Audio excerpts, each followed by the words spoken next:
are many different types of sounds in hip hop. Me and Anthony touched on a few last episode. If you haven't seen it, go check it out. The link will be in the description. This episode, we're going to be talking about creating your own sound. So I'm here with Fawks, and I'll allow him to introduce himself. What's going on? It's Fawks, Mr. Ooh Ooh, and you can tell him Fawks told you. How's it going, Mitch? How you doing? Good, how are you? So the first thing I want to say is, so Toronto basically has its own sound. Like there's the Drakes, the Weekends. There's a lot of underground, like maybe like Safe and like Roy Woods and type of music like that. So it's like more vibe music. I feel that you have your own type of sound, you know? Yeah. So what inspires you to create that sound? Honestly, the inspiration just comes from personal experiences, you know, what you go through, how you feel a certain day, and mainly just because I try to differentiate from the typical, the usual. So now I want it to be the same. Exactly, because it's easy to sound the same, but finding your own lane, finding your own sound is much harder, and I think people admire that more. So when you say my music sounds different, my music sounds like me. You know what I mean? My music is a representation of myself. So dark, you know, edgy, mysterious, but also, you know, you get this the vibe of the city, basically. To be real, my sound is just me. Like, you know, no one can ever imitate that sound, and that's what I like, because to me it's real, you know, exactly. It's just real. So I can't label my sound. Exactly. Other than, you know, some people would say my music's too dark, my music's too trippy, this and that. Nah, but man. I think that's what makes it authentic, you know? No one can, if no one can copy your sound because it's so unique to yourself, I think that puts you in your own lane. Exactly. So one thing when I was just starting music, right? I didn't really know about sounds and stuff like that, so I was always just trying to go, oh, this is what's hot right now. I'm trying to do that, right? I feel you. But now I haven't dropped any tracks in a while because I'm trying to figure out what my own lane is, right? Yeah. And I don't know. I think once I find that, then I'll have more tracks coming out and stuff like that. Perfect. So, with that being said, what influences you to make your own sound? My sound is influenced by my day-to-day, right? Yeah. So no matter what I'm feeling, happy, sad, you know, good, bad, sometimes you just write it down, right? You don't have to write lyrics, nothing. Just sometimes you just write it down, be it a sentence, you know, or a poem, something. It'll prompt a verse. It could bring something Exactly. out in the future. End of the day, if you're a musician, you're an artist, whatever you live is gonna come through your music, right? Yeah. So my influences is everything around me, anything I do, anything I see, anything I hear, right? Yeah.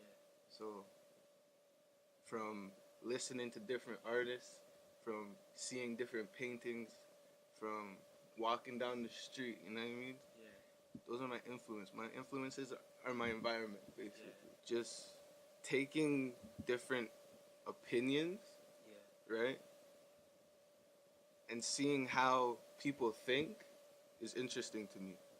So when I say social media, it's like not the hit trend or whatever. It's like just seeing how different people interact is inspiring to me. Like the different perspectives. Exactly, like different perspectives. How I turn that into music, I can't even tell you. You know what I mean? It's just a feeling you get from seeing different things that you just write down sometimes, or you keep in your head, right? Seeing a painting might spark a line in your head, right? So what inspires me? Just everything.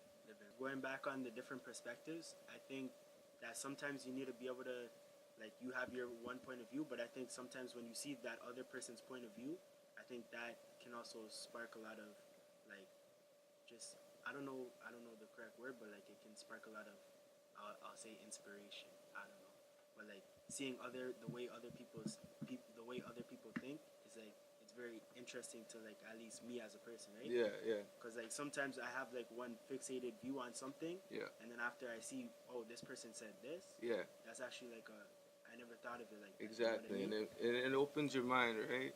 And you start thinking more rather than, for lack of a better term, being ignorant, right? Yeah.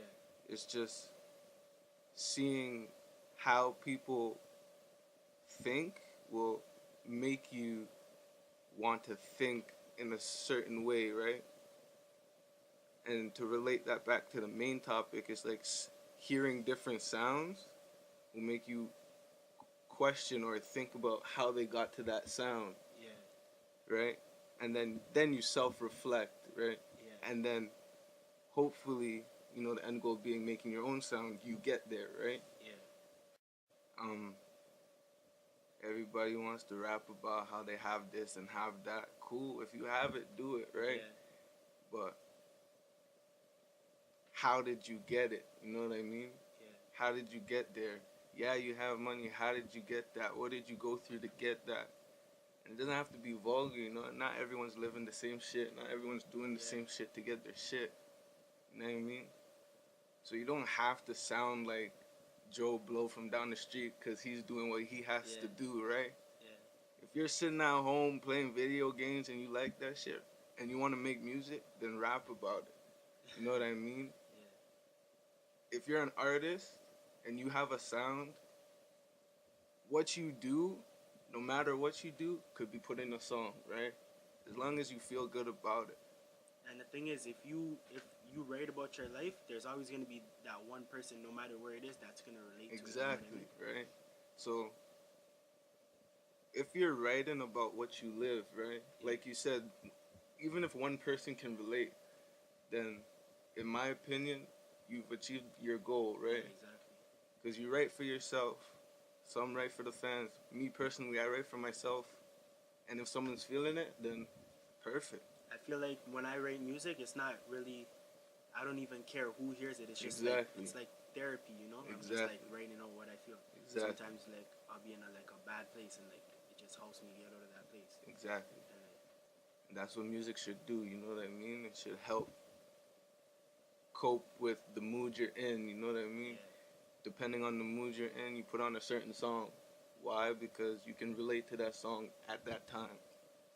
And that's what you should be doing with your sound. That's how you can find your sound, right? Yeah. Just what you're going through. You don't have to, everybody's out here trying to be somebody instead of trying to be themselves, right? And that's why you're getting, the whole new Toronto sound. Because not everybody, I can't say everybody, but most people are out here trying to be somebody instead of studying themselves, studying the music and being themselves and then writing their own music and then creating their own sound. So what do you think about all the artists that do just basically hop on vibes and stuff and then they're out of the game quick? What do you think about those people that basically are just using music for money and stuff like that? Well, if you're using music for money, do your thing. I can't knock anyone's hustle, you know what I mean? But I can't call those people artists. Yeah. There are rappers. I can't call them artists. An artist will study the craft, you know what I mean? Yeah. And because they've studied it, they can create rather than imitate, right? Yeah. And then that will actually give them longevity. It's harder to build yourself, like, see the way that J. Cole built himself? Yeah. He's been making music how he is. Yeah. Probably for, 8 years now, but, people are just realizing how exactly. Good he is. Same with Kendrick, too. Exactly. I've been listening to J. Cole since 2010, right? So, to see where he was and where he is and still see that he's still underrated. Yeah, I know. It's funny to me because personally, J. Cole's one of the best artists, right? But people just jump on the wave rather than seeing where he came from, And it's like some of the die-hard J. Cole fans now didn't know who he was. Why? Because he wasn't jumping on the new beat. He wasn't doing what everyone else was doing. He studied, stayed in his own lane, created his own sound, and eventually it blew up. Exactly. That's longevity to me, right? So, Fawks put out a mixtape a while ago. November. It's just called Fawks EP. Go check that out, SoundCloud. It's popping. It's hot. It's pop, lock, and dropping if you want to dance and shit. Nah, I'm joking, but nah, even that project took like 5 years. Not because I was struggling, just because you have to take time out and study. Not necessarily perfect. Yeah, it just nothing is going to be perfect in exactly. life, right? Even though I'm a perfectionist in a sense, but it's not. It's to me that mixtape is not perfect. It's like your roots. Exactly. It's what I was feeling in that time frame, right?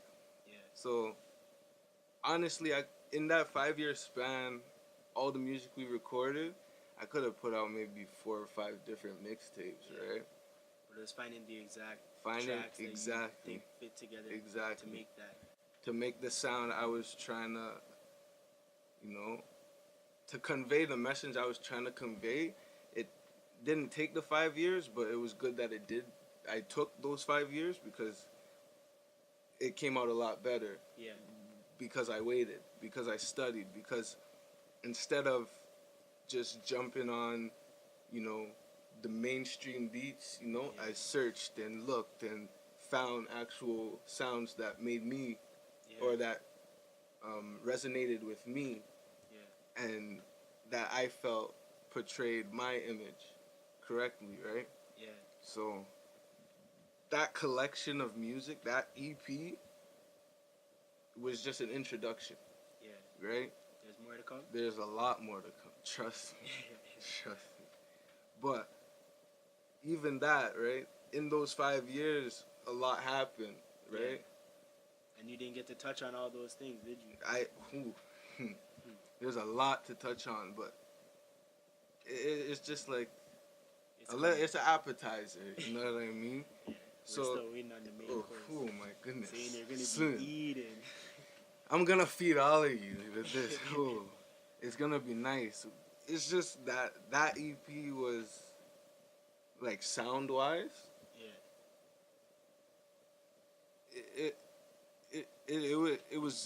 It made me feel good. Like when I put it together. So you did it for yourself. I did it for myself, hoping that people would enjoy it. Right? Yeah. Just enjoy listening to my story, basically. Yeah. Not. It wasn't even a conceptual EP. It was just a quick collection that I put together over 5 years of music, right? And in those 5 years, I was able to find and then create and then project my image, right? Yeah. Through that EP. And hopefully, those who are rocking with me then, still rocking with me now, will be rocking with me later on. You know what I mean? Once again, I'm Mitch. This is Fawks. Peace.